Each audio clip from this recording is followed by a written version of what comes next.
है। आज तो वर्ल्ड वाइड पूरी मार्केट क्रैश कर गई है। इंडिया का सेंसेक्स डाउन पर आ गया है। क्या होने वाला है? क्या इंडिया की इकोनॉमिक कंडीशन खराब हो जाएगी? देखो, जहाँ तक मुझे ही मालूम है, जितना मैं समझती हूँ, ऑफकोर्स इकनॉमी चलाने के लिए मनी की ज़रूरत तो ज़रूर होती है। एंड ऑब्वियस है, अगर मार्केट से ऐसे पैसा आउट हो जाएगा तो इकनॉमी चलाने में दिक्कत तो आएगी। बट अगर वर्ल्ड वाइड रिसेशन आए भी तो पता नहीं क्यों मुझे ऐसे लगता है कि इंडिया वो कंट्री है जो हर स्थिति को संभाल लेगी। क्योंकि जब कोविड हुआ था ना, तब भी WHO ने ये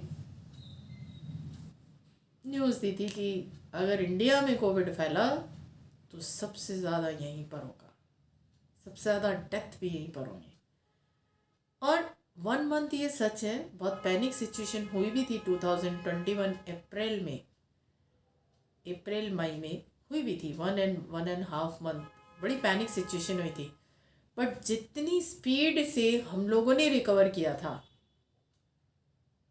दूसरी कंट्री तो हाथ हाथ क्या मतलब पूरे डाउन पर आ गई थी। तो मुझे नहीं लगता है कि जैसे ये शेयर मार्केट क्रैश हुई है तो इससे डाउन पर आ सकते हैं या इकोनॉमी हमारी डाउन पर आ सकती है।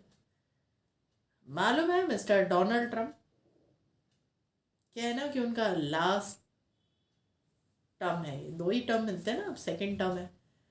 और कहीं ना कहीं मुझे ऐसे भी लगता है कि जब इंसान 80 ईयर्स की एज पर आ जाता है तो उसको थोड़ा रेस्ट की ज़रूरत पड़ती है। बिकॉज मैंने अपनी जो साइकोलॉजी देखी है लोगों की अपने आसपास, तो जो लोग 80 ईयर्स की एज तक जाते हैं, बहुत लोग हैं जो बहुत अच्छे रहते हैं, बट परसेंटेज बहुत कम है।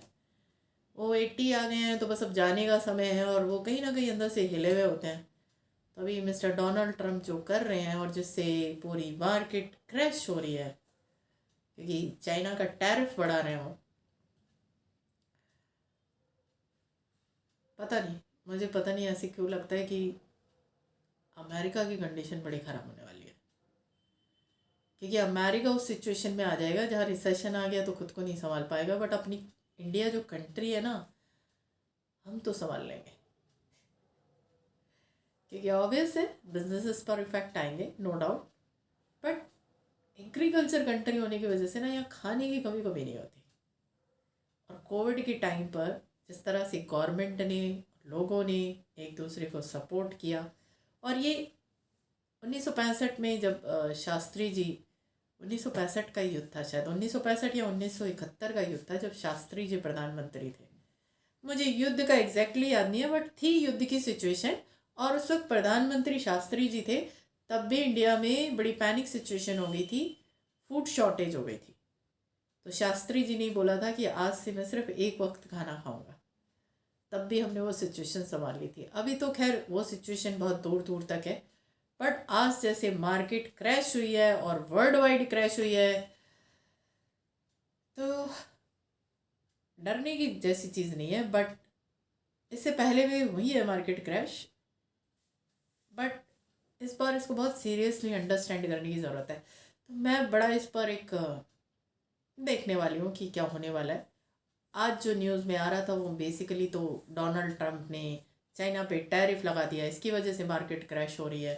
क्योंकि चाइना ने भी अपने कुछ अनाउंसमेंट कर दिए हैं। मुझे आज ज़्यादा न्यूज़ पता नहीं है बिकॉज आज टायर्ड हूँ मैं, बट इंटरेस्टिंग टॉपिक है मेरे लिए। क्योंकि पता नहीं क्यों मैं इकोनॉमिक साइड पर जाने लगती हूँ 2020 ऑनवर्ड, और शेयर मार्केट में तो जाना ही है मुझे। अभी नहीं हूँ, बट जाना तो पक्का है। तो पैनिक नहीं होना है। और मैं ये भी बता देती हूँ कि शेयर्स में तो मैं इन्वेस्ट नहीं करती हूँ, बट म्यूचुअल फंड में मैंने इन्वेस्ट किया हुआ है। ऑफकोर्स पिछले 3-4 महीने से उस वो भी मार्केट डाउन पर ही है, बहुत लॉस पे नहीं जा रहा है। अभी तो बियर किया जा सकता है जो थोड़ा बहुत लॉस चल रहा है, क्योंकि फिर मार्केट उठेगी भी। बट मैं 100% कॉन्फिडेंट हूँ कि इंडिया की मार्केट फिर से उठेगी। पर मेरा क्या है ना, मैं सारी चीज़ें देख लेती हूँ, बिजनेस पॉइंट ऑफ व्यू से, इकोनॉमिक पॉइंट ऑफ व्यू से, पॉलिटिकल पॉइंट ऑफ व्यू से and astrological point of view से। और बहुत सारी होती रहती है प्रोडिक्शंस, तो उस हिसाब से देखते हैं। मई तक जून तक सिचुएशंस थोड़ी पैनिक रहनी है, पर मुझे पता नहीं क्यों ऐसे लगता है कि इस वक्त पे मेरे को इन्वेस्ट करना चाहिए या नहीं करना चाहिए। मार्केट ने तो उठना ही उठना है। इंडिया का बिजनेस ठप्प नहीं होने वाला, कोई मतलब नहीं है। इंडिया का एक पार्ट बहुत सॉलिड है, एग्रीकल्चर लैंड। और इंडिया में एक चीज़ अच्छी है, जब भी कंट्री में सिचुएशंस ख़राब होती है ना, तो इंडिया के जितने भी बड़े बिजनेसमैन हैं, जैसे रतन टाटा जी थे, तो कोविड के टाइम पे उन्होंने एकदम बोल दिया था, 1500 करोड़ उन्होंने डोनेट किए थे। अंबानी जी ने भी किए ही होंगे, बहुत लोगों ने किए।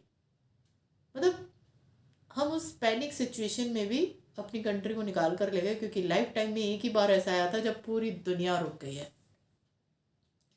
याद करके देखो, जब जंगल से जानवर भी रोड पर आ गए थे, आसमान क्लियर हो गया था, नदियों का पानी साफ हो गया था, क्योंकि सब रुक गया था। और ओजोन जो लेयर है जिसमें होल हो रहा था, तो वो भी कवर हो गई थी उस टाइम पे। ऐसा न्यूज़ में बहुत आता था। तो अभी भी ऐसी कुछ पैनिक सिचुएशन बनी है, but economical, not health wise. देखते हैं क्या होता है। तो इस बारे में तो चर्चा चलती रहेगी। पर मेरा मानना यह है कि ऑफकोर्स मेरा भी शेयर ट्रेडिंग में कोई डीमैट अकाउंट नहीं खुला हुआ है, पर मुझे लगता है कि इस मोमेंट में मुझे डीमैट अकाउंट खोल लेना चाहिए। बहुत बिग अमाउंट इन्वेस्ट नहीं करनी चाहिए, बट मेरा मन है कि मैं इस टाइम पे इन्वेस्ट करूँ। तो आप लोग ज़रा सलाह दो मुझे कि करना चाहिए कि नहीं करना चाहिए, क्योंकि आप लोगों को ज़्यादा पता होगा। मेरा तो अभी डीमैट नहीं है। म्यूचुअल फंड पे मैं नज़र बनाए भी हूँ, क्योंकि जैसे आज मार्केट डाउन पर गई है, तो म्यूचुअल फंड की मार्केट ऐसे डाउन पर नहीं गई है कि एकदम से क्रैश कर गई है। अब जाती है नहीं जाती है मुझे नहीं मालूम है, मैं सिर्फ ऑब्जर्व कर रही हूँ। ठीक है, तो अभी के लिए बस इतना ही। Thank you so much. पर डोनाल्ड ट्रंप में हम कर क्या सकते हैं? अपनी कंट्री का प्रेसिडेंट या प्राइम मिनिस्टर होता तब सोचते हुए, वहाँ तो हम कुछ कर नहीं सकते। बट हमारे दिमाग से कुछ तो ऐसा निकल सकता है ना कि हम इस मार्केट को फिर से अप पे लेके जाएं। तो मैं पूरी कोशिश करूँगी इस बार जो ये मार्केट में चल रहा है, इस पर पूरी रिसर्च करने की। ठीक है, तो आज के लिए बस इतना ही। Thank you so much.